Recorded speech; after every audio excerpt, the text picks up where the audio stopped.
Hi ಎಲ್ಲೋ ನಮಸ್ತೆ, welcome back my channel. ಬೆಂಡೆಕಾಯಿ ಗೊಜ್ಜು ಹೇಗೆ ಮಾಡೋದಂತ ನಿಮ್ಮ ಜೊತೆ ಶೇರ್ ಮಾಡ್ತಾ ಇದ್ದೀನಿ. ಬನ್ನಿ ಯಾವ ರೀತಿ ಮಾಡೋದಂತ ನೋಡೋಣ. ಹಾಗೆ ಏನೆಲ್ಲ ಇಂಗ್ರೀಡಿಯೆಂಟ್ಸ್ ಬೇಕು ನೋಡೋಣ. ನಾನಿಲ್ಲಿ ಅರ್ಧ ಕೆಜಿಯಷ್ಟು ಬೆಂಡೆಕಾಯಿನ ತೊಗೊಂಡಿದ್ದೀನಿ. ಬೆಂಡೆಕಾಯಿನ ಚಿಕ್ಕದಾಗಿ ಕಟ್ ಮಾಡಿ ಇಟ್ಕೊಂಡಿದ್ದೀನಿ. ಹಾಗೆ ಸ್ವಲ್ಪ ಕರಿಬೇವು, ಜಜ್ಜಿರೋ ಅಂಥ 2 ಗೆಡ್ಡೆ ಬೆಳ್ಳುಳ್ಳಿನ ತೊಗೊಂಡಿದ್ದೀನಿ. ಒಂದು 4 ರಿಂದ 5 ಮೀಡಿಯಮ್ ಸೈಜು ಈರುಳ್ಳಿನ ಚಿಕ್ಕದಾಗಿ ಕಟ್ ಮಾಡಿ ಇಟ್ಕೊಂಡಿದ್ದೀನಿ. ಒಂದು 5 ಟೊಮೆಟೊ ಚಿಕ್ಕದಾಗಿ ಕಟ್ ಮಾಡಿ ಇಟ್ಕೊಂಡಿದ್ದೀನಿ. ಅರ್ಧ ಹೋಳಷ್ಟು ತೆಂಗಿನಕಾಯಿ ತುರಿ, ಹಾಗೆ ಸ್ವಲ್ಪ ಕೊತ್ತಂಬರಿ ಸೊಪ್ಪು.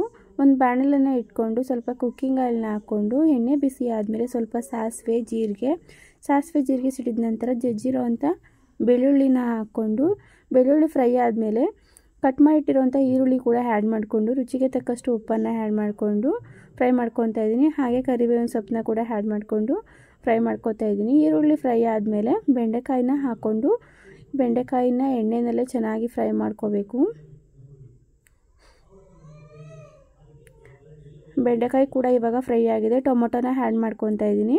ಟೊಮೆಟೊ ಆ್ಯಡ್ ಮಾಡಿಕೊಂಡು ಟೊಮೆಟೊ ಸಾಫ್ಟ್ ಆಗೋವರೆಗೂ ಫ್ರೈ ಮಾಡ್ಕೊಳ್ಳಿ. ಉಪ್ಪು ಹಾಕಿರೋದ್ರಿಂದ ಬೇಗನೆ ಟೊಮೆಟೊ ಕೂಡ ಸಾಫ್ಟ್ ಆಗಿಬಿಡುತ್ತೆ. ಚೆನ್ನಾಗಿ ಮಿಕ್ಸ್ ಮಾಡಿಕೊಂಡು ಟೊಮೆಟೊ ಫ್ರೈ ಆದಮೇಲೆ ತುರಿದಿಟ್ಕೊಂಡಿರೋಂಥ ಕಾಯಿ ತುರಿನ ಹಾಕ್ಕೊಂಡು ಚೆನ್ನಾಗಿ ಒಂದು ಮಿಕ್ಸ್ ಕೊಟ್ಟು 1 ನಿಮಿಷ ಫ್ರೈ ಮಾಡ್ಕೊತಾ ಇದ್ದೀನಿ. ಎಲ್ಲನೂ ಎಣ್ಣೆನಲ್ಲೇ ನೀರು ಹಾಕ್ತಲೇ ಚೆನ್ನಾಗಿ ಫ್ರೈ ಮಾಡ್ಕೋಬೇಕು.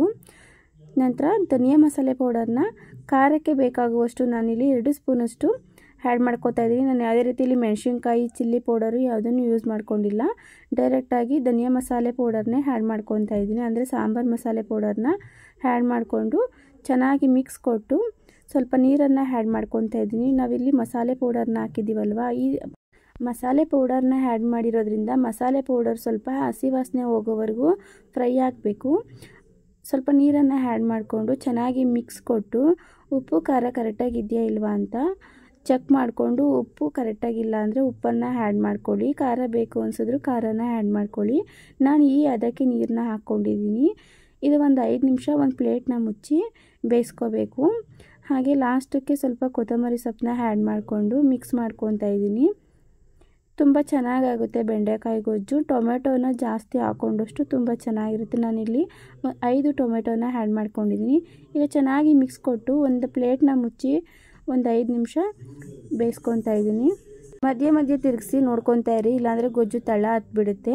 ನಾನು ಮಾಡಿರೋಂಥ ಈ ಬೆಂಡೆಕಾಯಿ ಗೊಜ್ಜು ರೆಸಿಪಿ ನಿಮಗೆ ಇಷ್ಟ ಆಗಿದೆ ಅಂತ ಭಾವಿಸ್ತೀನಿ. ನಾನು ಈ ಗೊಜ್ಜನ್ನು ಗೋಧಿ ದೋಸೆ ಜೊತೆ ಸರ್ವ್ ಮಾಡ್ತಾಯಿದ್ದೀನಿ. ರೊಟ್ಟಿ, ಚಪಾತಿ, ದೋಸೆ ಎಲ್ಲ ಜೊತೆನೂ ಸೆಟ್ ಆಗುತ್ತೆ. ನಾನು ಮಾಡಿರೋಂಥ ಈ ಗೊಜ್ಜು ರೆಸಿಪಿ ನಿಮಗೆ ಇಷ್ಟ ಆಗಿದ್ರೆ ವಿಡಿಯೋಗೆ ಲೈಕ್ ಕೊಡೋದನ್ನು ಮರಿಬೇಡಿ. ಆದಷ್ಟು ವಿಡಿಯೋನ ಶೇರ್ ಮಾಡಿ ಆ್ಯಂಡ್ ಚಾನಲ್ಗೆ ಸಬ್ಸ್ಕ್ರೈಬ್ ಆಗಿಲ್ಲ ಅಂದರೆ ಸಬ್ಸ್ಕ್ರೈಬ್ ಆಗಿ. Thank you for watching.